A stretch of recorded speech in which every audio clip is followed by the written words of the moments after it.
probability distribution tables. It's not 100% completely new. It's got some old probability stuff to it. So good review in that aspect. And then it builds on just one little piece. I pretty much finished the lesson second period earlier. It's really not hard at all. It's kind of it's an easy lesson. So it's a good one to get next week with a 4-day week, the following week, which is the week right before spring break. It's a good way to kind of give us a little bit of a break. All right?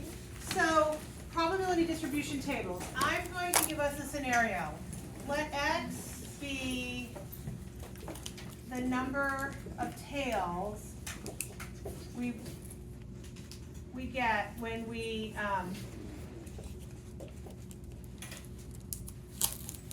toss 2 coins. Okay? So in my mind, I'm thinking I need to kind of keep track of how many tails I get when I do that. There's multiple ways to come up with the probabilities that make up this scenario. There is a tree diagram way, there is a space diagram way, and then there's just kind of writing it out, which seems kind of a little bit more difficult to kind of read. So I would like to just go back and review how to do a probability tree diagram, just so you guys can kind of remember that. It's been a little bit since we've done it, so some of these questions require you to kind of go back and look at that again. So let's say I am going to toss 2 coins. So the first coin, what are my potential probabilities that could happen? What are the scenarios that could happen?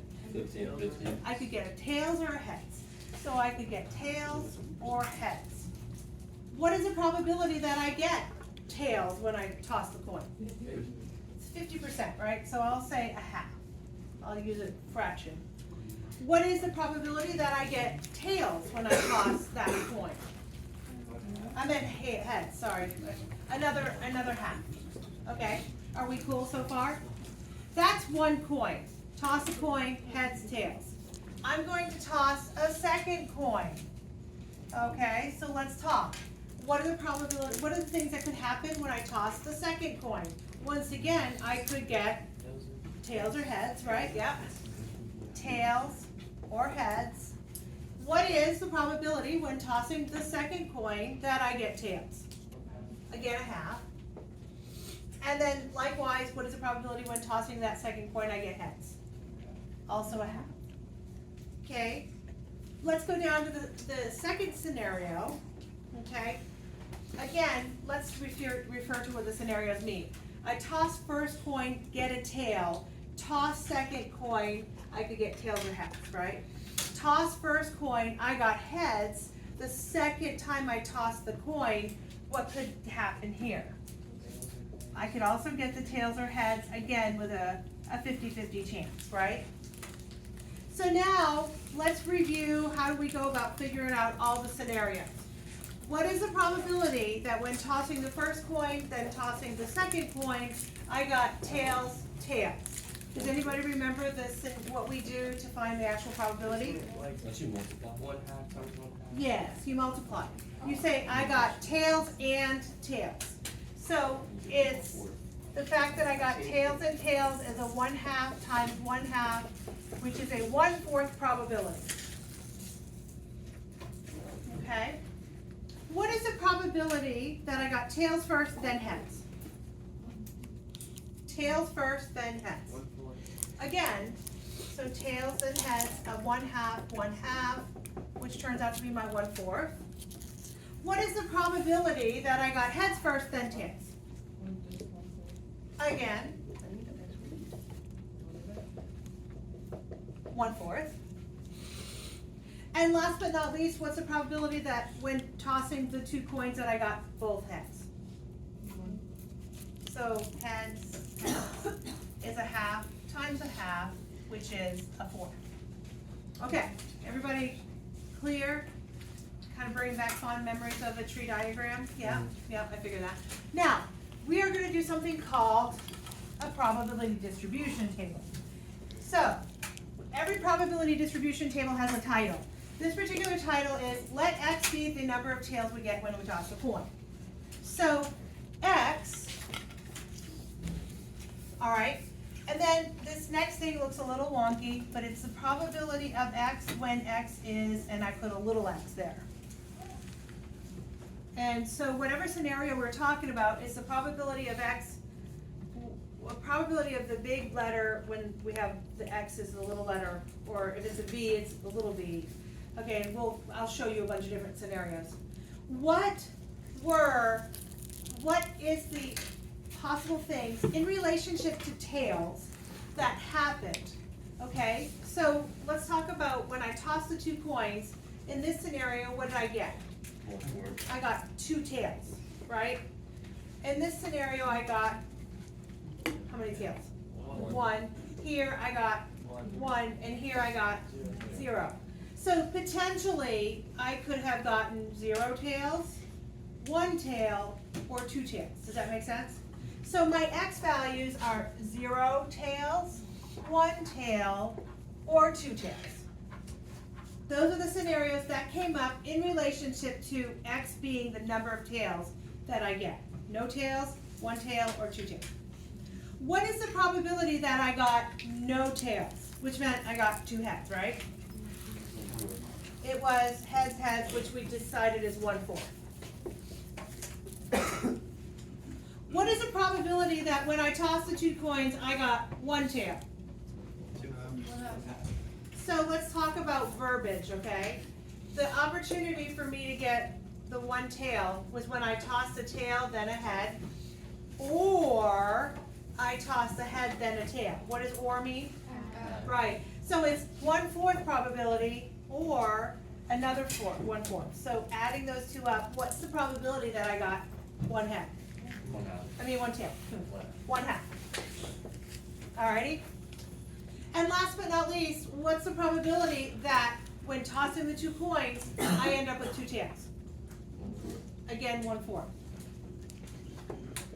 The key to me knowing whether I did this right is if I add all the probabilities along the bottom, because we discussed, it is every scenario.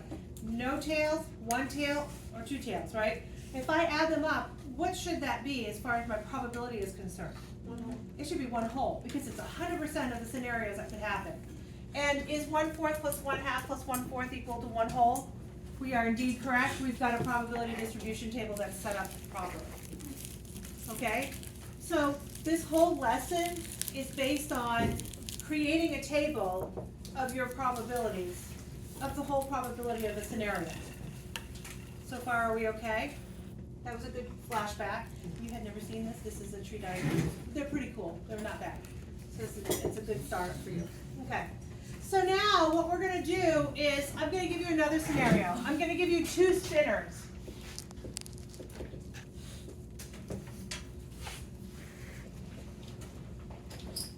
And the spinners have the numbers 1, 2, 3, and 4 on them each. Okay? And I'm going to find my scenario that we're going to be working with. Let X be the sum of the 2 spinners.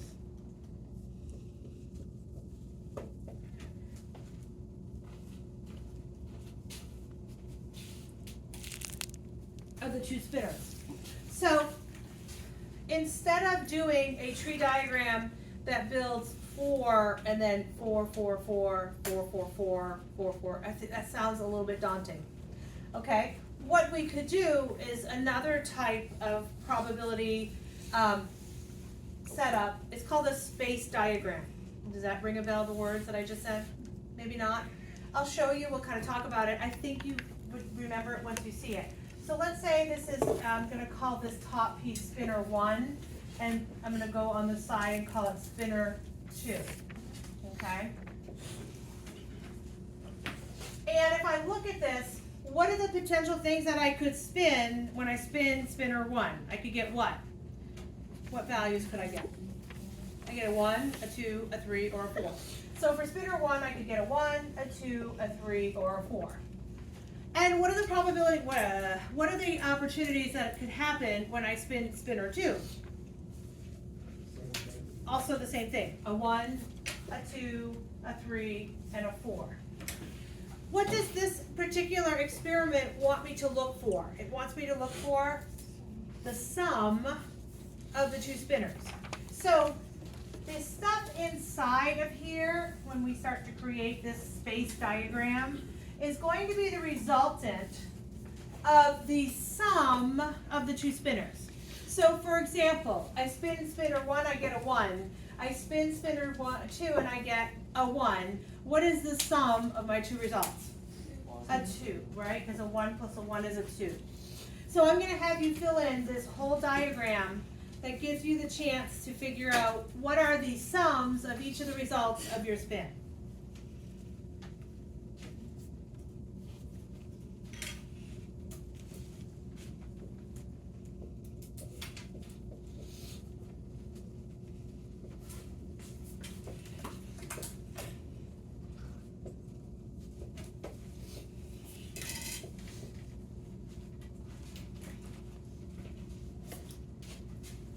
Does everybody remember space diagram now? What it is? Like it's, instead of doing a tree diagram, this is kind of nice if you have the chance to do one of these.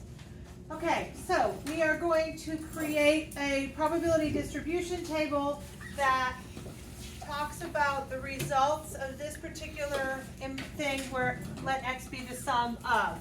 So we have x, and then we have the probability of big X given little x. Okay.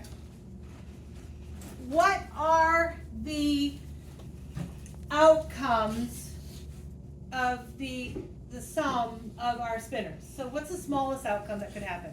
2. Okay, what's another outcome? 3, and then 4, all the way up to 8. So those are my x's. Those are the outcomes that potentially could happen. I could have gotten a 2, a 3, a 4, a 5, a 6, a 7, all the way up to 8. Are we okay so far? What's the probability I got 2?